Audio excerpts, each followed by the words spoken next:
Assalamualaikum warahmatullahi wabarakatuh. Perkenalkan nama saya Kakam Tulamri. Saya akan mempresentasikan studi kelayakan bisnis. Perusahaan KJ Express 99 berdiri pada tahun 2024 di Karawang, Indonesia yang berbasis teknologi. Pelayanan yang diberikan adalah ke seluruh kota yang ada di Indonesia hingga layanan ekspres internasional dengan layanan internet. Difokuskan untuk melayani konsumen dengan layanan kualitas terbaik dari perusahaan ekspres yang ahli di bidangnya. Jika sang pengirim barang di Pos Indonesia bisa disebut Pak Pos, di JNT dan TIKI disebut kurir, maka di KZ Express 99 sang pengantar paket disebut sebagai Elfaster. Elfaster inilah yang akan menjemput dan mengantarkan barang dengan sangat cepat ke alamat tujuan. Berikut adalah visi dan misi dari perusahaan KZ Express 99. Visinya yaitu menjadi perusahaan logistik terdepan di Indonesia yang menyediakan layanan pengiriman terpercaya cepat dan efisien, serta berkontribusi pada pertumbuhan ekonomi nasional melalui inovasi dan teknologi.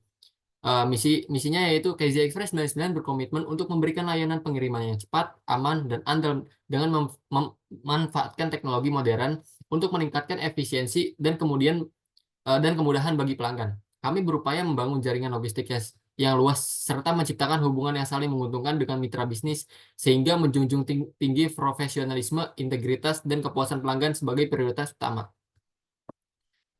Nama dari perusahaan KZ Express ini adalah yang dimana dari nama KZ adalah nama panggung dari orang yang mendirikan perusahaan ini, yaitu Kakak Mutul Amri, saya sendiri.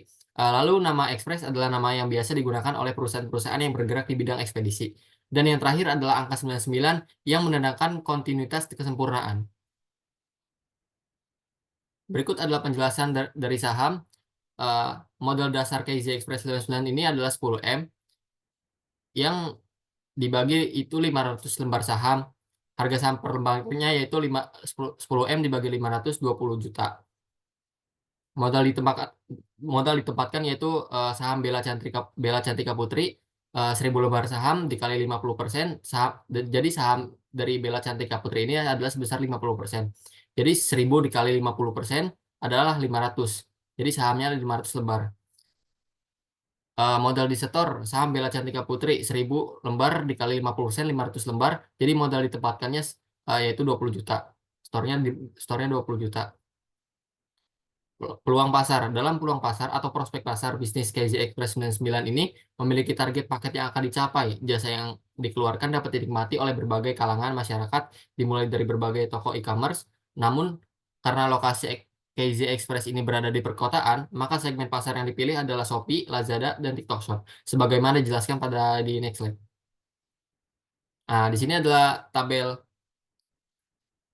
tabel peluang pasar KZ Express, di mana ada 3 e-commerce yaitu Shopee, Lazada, dan TikTok Shop. Dari hari Senin sampai Minggu dengan jumlah total keseluruhan dari 3 e-commerce itu ya adalah 5.720 paket. Berdasarkan tabel di atas, maka dapat diketahui rata-rata per hari 5.720 dibagi 7 hari, yaitu 817 paket per hari. Jumlah pelanggan potensialnya 50%. 50% dikali 817 sama dengan 408 paket. Jumlah pesaing, 2 pesaing sudah mengambil kisaran 50%. Tersisa ada 50% calon pelanggan. Diperkirakan perusahaan dapat meraih 70%-nya, berarti jumlah pelanggan yang tersedia ada 70% calon pelanggan. Pelanggan yang sudah dilayani 50% dikali 408 paket, yaitu 204 paket. Pelanggan yang belum terlayani 500% paket, 500% dikali 408 sama dengan 204 paket. Perkiraan jumlah pelanggan sisa yang dapat dilayani kisaran 80%, maka 80% dikali 204 sama dengan 163 paket per hari. Jadi calon pelanggan saat ini kisaran 163 paket. Jika calon pelanggan belanja belanja belanja 30.000 per paket per hari, maka peluang pendapatan 30.000 dikali 163 sama dengan 4.890. Jadi pendapatan per harinya perkiraannya itu 4.890.000 per hari. Selanjutnya analisis Vestel. Analisis Vestel di sini ada 6 faktor ya. Yang pertama ada faktor politik, ada faktor politikal, deskripsinya kebijakan pemerintah, pemerintah, stabilitas politik, dan regulasi perdagangan mempengaruhi kelancaran operasional bisnis. Contoh implementasi di sektor ekspedisi Karawang, kebijakan pemerintah, stabilitas politik, dan regulasi perdagangan mempengaruhi kelancaran operasional bisnis.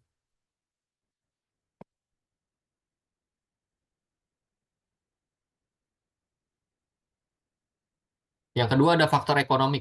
Kondisi ekonomi di deskripsinya kondisi ekonomi seperti inflasi, suku bunga, dan tingkat pengangguran yang mempengaruhi biaya operasional dan daya beli. Contoh implementasi di sektor ekspedisi Karawangnya, kondisi ekonomi seperti inflasi, suku bunga, dan tingkat pengangguran yang mempengaruhi biaya operasional dan daya beli. Nanti ada sosial. Perubahan gaya hidup, demografi, dan tren konsumen mempengaruhi permintaan jasa pengiriman. Contoh implementasinya itu perubahan gaya hidup, demografi, dan tren konsumen memengaruhi permintaan jasa pengiriman. Yang keempat adalah teknologi, inovasi teknologi dan otomatisasi yang memengaruhi efisiensi operasional serta pengalaman pelanggan. Contohnya, contoh implementasinya inovasi teknologi yang otomatisasi yang memengaruhi efisiensi operasional serta pengalaman pelanggan. Yang kelima adalah lingkungan, perubahan iklim, kebijakan lingkungan, dan isu keberlanjutan yang memengaruhi operasional. Perubahan iklim, kebijakan lingkungan, dan isu keberlanjutan yang memengaruhi operasional itu contohnya. Terus yang terakhir ada hukum. Regulasi bisnis, hukum tenaga kerja, dan peraturan kesehatan dan keselamatan yang memengaruhi operasional. Contohnya, regulasi bisnis, hukum tenaga kerja, dan peraturan kesehatan dan keselamatan yang memengaruhi operasional.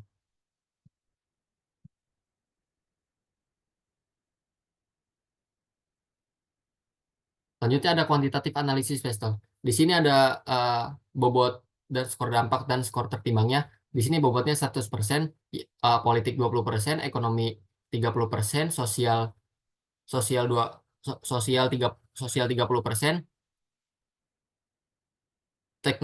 sosial 20%, sorry, teknologi 10%, lingkungan 10%, dan hukum 10%. Jadi bobotnya 100%. Di sini ada dari politik yang pertama itu ada kebijakan infrastruktur, skornya 5, skor dampaknya 5, regulasi transportasi, skor dampaknya 4, 5 itu sangat mendukung, 4 mendukung, 3 cukup mendukung, 4 cukup mendukung, sorry, 3 mendukung, 2 kurang mendukung, 1 tidak mendukung, sangat tidak mendukung. Eh, Terus yang selanjutnya regulasi transformasi, skor dampaknya 4.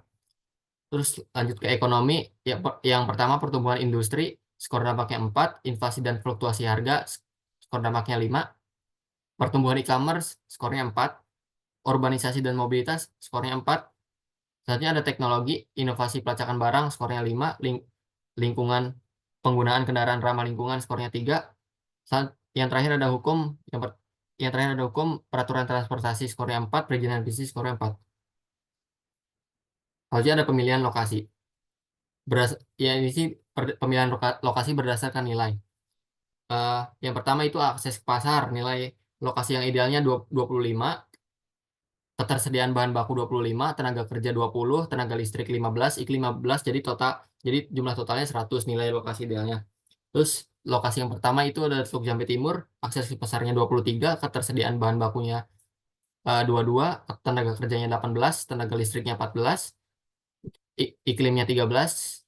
Jadi totalnya 90 buat wilayah Teluk Jambe Timur. Terus selanjutnya ada wilayah kedua yaitu Karawang Barat. Akses ke pasarnya 21, ketersediaan bahan bakunya 20, tenaga kerja 19, tenaga listrik 12, iklim 14. Jadi total keseluruhannya itu 86. Terus yang terakhir, lokasi yang terakhir itu di Teluk Jambe Barat. Akses ke pasarnya 17, ketersediaan bahan bakunya 18, tenaga kerja 20, tenaga listrik 13, iklimnya 12. Jadi jumlah totalnya di Teluk Jambe Barat yaitu 80. Berdasarkan tabel di atas, dapat diketahui lokasi yang akan dipilih untuk proyek ini adalah Teluk Jambe Timur, karena lokasi tersebut memiliki nilai tertinggi, yaitu 90 dari 100, jika dibandingkan dengan Karawang Barat dan Teluk Jambe Barat, yang masing-masing memiliki nilai 86 dan 80. Selanjutnya ada pemilihan lokasi berdasarkan pembiayaan. Itu yang pertama ada bahan baku. Bahan baku, biaya operasi, biaya lainnya. Nah, yang pertama itu di lokasi Teluk Jambe Barat. Untuk bahan bakunya sendiri di Teluk Jambe Barat yaitu sekitar 15 juta. Biaya biaya operasinya, biaya tenaga kerjanya 150 juta, biaya overhead 7.500.000, untuk biaya lainnya yang yaitu ada pajak 260.000 dan administrasi 120 juta. Untuk di wilayah Karawang Barat, untuk bagian bahan bakunya yaitu 14.800.000, untuk biaya operasinya di bagian tenaga kerja 145 juta, biaya overhead 7.300.000, dan biaya lainnya ya termasuk pajak dan administrasi, pajak 255 juta, dan administrasi 110 juta. Selanjutnya ada di lokasi terakhir itu Teluk Jambe Barat. Untuk biaya bahan bakunya itu sekitar 14.500.000, untuk biaya tenaga kerjanya 140 juta, biaya overheadnya 7.100.000, untuk biaya pajaknya 250 juta, dan administrasinya 100 juta. Nah, berdasarkan tabel di atas, maka dapat disimpulkan bahwa hal ini lokasi Teluk Jambe Timur yang akan dipilih untuk proyek usaha. Karena lokasi Teluk Jambe Timur ini memiliki yang lebih tinggi, 552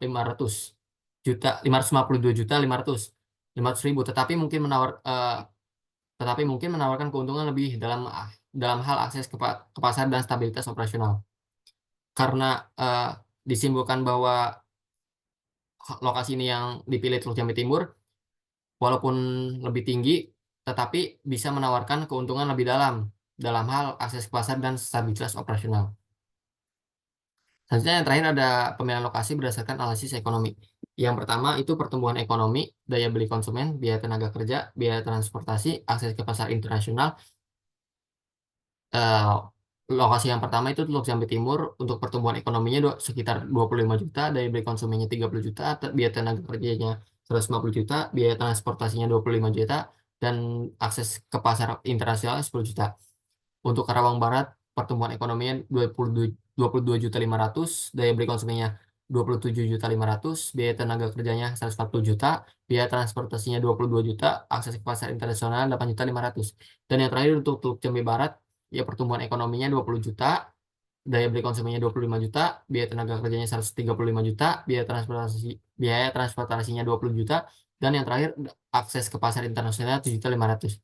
Dari tabel di atas diketahui, dengan melihat hasil perhitungan dan perbandingan dalam analisis ekonomi pemilihan lokasi, proyek usaha akan didirikan di Teluk Jambe Timur karena memiliki total biaya ekonomi tertinggi, yaitu sekitar 240 juta, tapi juga menawarkan potensi pertumbuhan dan daya beli konsumen yang lebih besar sehingga cocok untuk skala bisnis ekspedisi KZ Express 99 ini yang ingin berkembang pesat. Ini untuk layoutnya perusahaan KZ Express 99 ini. Dan yang terakhir itu ada aspek finansial. Yang pertama ada investasi. Di sini ada keterangan investasi, harga, umur ekonomis, dan penyusutan. Yang pertama itu ada tanah. Tanah itu harganya 3 miliar. Selanjutnya ada gedung, kantor, gudang, fasilitas penyimpanan barang itu harganya sekitar 2 miliar. Umur ekonomisnya bisa nyampe 20 tahun. Penyusutannya penyusutannya 100 juta. Yang ketiga ada peralatan kantor, meja, kursi, komputer, harganya 50 juta, umur ekonomisnya 5 tahun, penyusutannya 10 juta. Kendaraan, yaitu termasuk van dan truk pick up, harganya itu 600 juta, umur ekonomisnya 5 juta, 5 juta 5 tahun, sorry, penyusutannya 120 juta. Yang kelima ada sistem IT dan aplikasi komputer dan aplikasi manajemen pengiriman. Harganya itu 75 juta, umur ekonomisnya 5 tahun, penyusutannya 15 juta. Yang keenam ada peralatan keamanan, itu termasuk CCTV dan alarm. Itu harganya 25 juta, umur ekonomisnya 5 tahun, penyusutannya 5 juta. Yang terakhir ada mesin dan peralatan pendukung seperti printer dan scanner. Harganya yaitu 20 juta, umur ekonomisnya 5 tahun, penyusutannya 4 juta. Jadi harganya totalnya semuanya investasinya 5 juta 5 miliar 777 juta, dan untuk penyusutannya di sini ada 254 juta. Dan itu ada modal kerja. Modal kerja di sini ada kayak buat kebutuhan bulanan sama estimasi biaya per unit atau liter ya. Yang pertama itu ada bahan bakar kendaraan. Untuk kebutuhan bulannya itu sekitar 3.000 per liter. Untuk biayanya estimasi biayanya 10.000. Jadi total biaya bulannya itu 30 juta. Dah. Terus yang kedua ada pelumas dan oli kendaraan. Kebutuhan bulannya itu yaitu 20 liter. Estimasi biayanya itu 50.000, total biaya bulanannya 1 juta. Selanjutnya ada material pengemasan seperti kotak kardus, plastik tahan air, dan bubble wrap. Yang pertama ada kotak kardus, yaitu kebutuhan bulannya 5.000 per unit, 5.000 unit, sorry. Untuk estimasi biayanya itu 4.000, total biaya bulanannya 20 juta. Untuk plastik tahan air 2.000 unit, harga harga biayanya estimasi biayanya 2.500, total biaya bulannya 5 juta.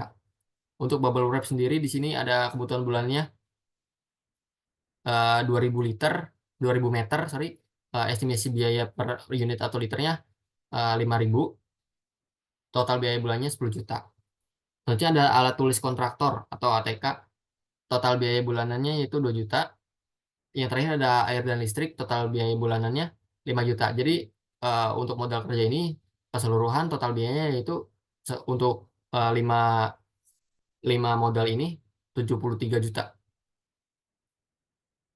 Selanjutnya di sini ada masih di modal kerja, berikut adalah modal usaha yang dibutuhkan oleh KZ Express 99.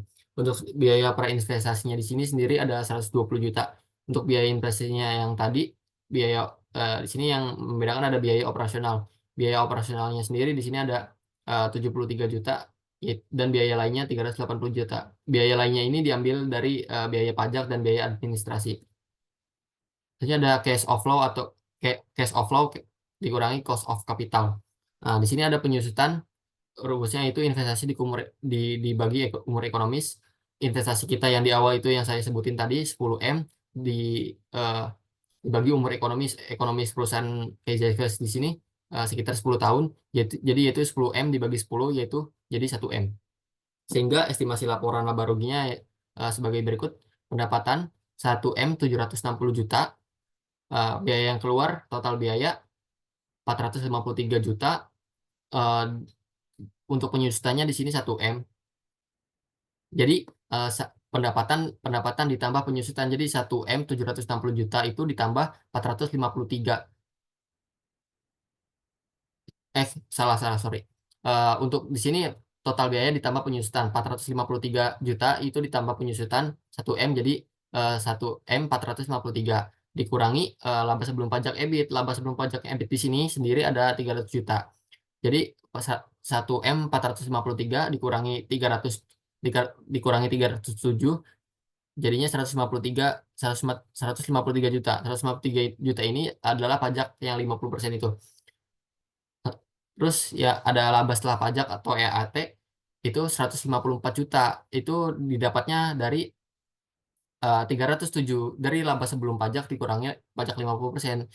Laba sebelum pajaknya kan 307 juta dikurangi pajak 50%. Jadi eh, pajak 5% itu 153 juta. Jadi 307 juta dikurangi 153 juta. Jadinya hasilnya 154 juta. Aliran masuk kas aliran masuk kas bersih EAT ditambah penyusutan. Aliran masuk kas bersihnya itu EAT-nya sendiri kan yang tadi 154 juta ditambah 1M. Penyusutannya kan 1M. Jadi hasilnya 1M 154 juta. Di sini ada cash outflow selama umur ekonomis ya.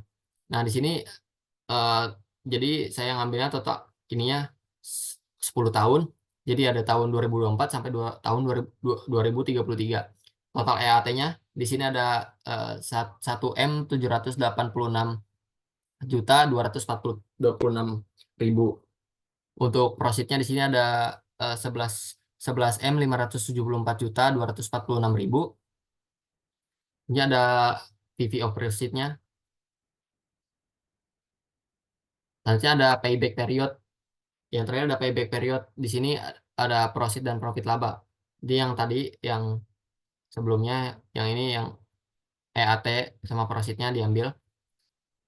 Untuk tahun ke 0 kan 10M modalnya profitnya. Nah, di tahun pertama itu pendapatannya 1M 154 juta itu masih rugi. Nah, bisa dilihat kan di sini masih ada minus-minusnya sampai di tahun ke-8, di tahun ke-9 eh, ininya untungnya. Jadi dari perhitungan tabel di atas maka dapat diartikan bahwa payback periodnya 8 tahun ditambah 678 227 968 dikurangi dibagi 1M 176 juta 896 ribu dikali 12 bulan, yaitu 8 tahun 5 bulan balik modalnya. Balik modal sama udah untung. Jadi payback periodnya 8,5 tahun itu baik. Maka dapat disimpulkan bahwa payback period dari investasi tersebut adalah 8,5 tahun. Artinya dana yang tertanam sebesar 10 M akan dapat diperoleh kembali dalam jangka waktu 8 tahun 5 bulan. Maka usulan investasi untuk rencana membuka KZ Express 99 ini diterima. Yang terakhir ada kesimpulan. Yang pertama itu kesimpulannya dari semuanya. Yang pertama ada aspek hukum, tidak bertentangan dengan hukum yang berlaku di Indonesia dan sudah lengkap. Yang kedua, peluang pasar yang sangat baik dan masa depan perusahaan diperkirakan akan terus diminati konsumen. Yang ketiga, aspek sosial dan ekonomi mendukung berkembangnya perusahaan. Yang keempat, aspek lingkungan sangat baik untuk perkembangan perusahaan. Yang kelima, aspek teknis yang sudah lengkap untuk beroperasinya perusahaan. Yang keenam, aspek finansial juga sangat baik dan menguntungkan dalam jangka panjang.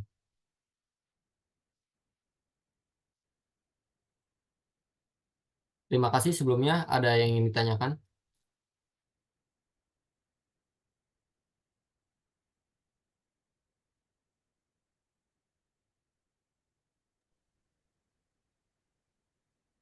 Kakak, saya mau nanya dong. Boleh, boleh, Rapi. Boleh. Kalau estimasi untuk biaya investasi yang diperlukan untuk mendirikan KJ Express 99 itu berapa ya kira-kira?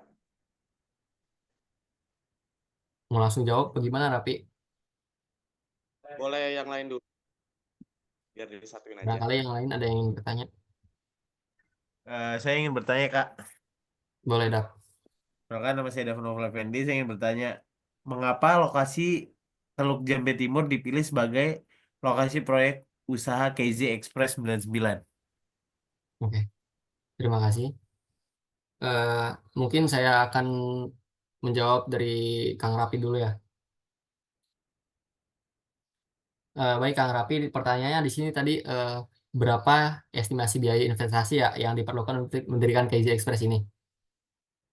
Baik, ya jawabannya itu estimasi total biaya investasi yang diperlukan adalah eh, 5 5 M 770 juta yang mencakup itu udah seluruh gitu, kayak biaya tanah, gedung, peralatan kantor, kendaraan, sistem IT, peralatan keamanan, dan mesin pendukung. Seperti itu, Kang. Oke, sudah cukup. Selanjutnya akan menjawab pertanyaan dari Dapa ya. Tadi itu pertanyaannya, mengapa lokasi Teluk Jambe Timur dipilih sebagai lokasi proyek usaha yang akan didirikan oleh KZ Express? Yaitu jawabannya seperti sebentar saya cari slide-nya dulu ya, Kang.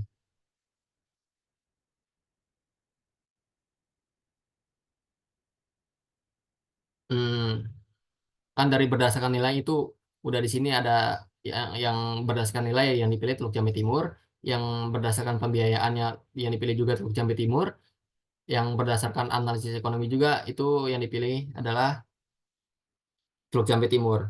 Lokasi Teluk Jambe Timur dipilih karena memiliki nilai tertinggi yaitu 90 dari 100 jika dibandingkan dengan Karawang Barat dan Teluk Jambe Barat yang masing-masing memiliki nilai 86 dan 80. Lokasi ini juga menawarkan akses pasar yang lebih baik dan stabilitas operasional meskipun biaya sedikit lebih tinggi. Seperti itu.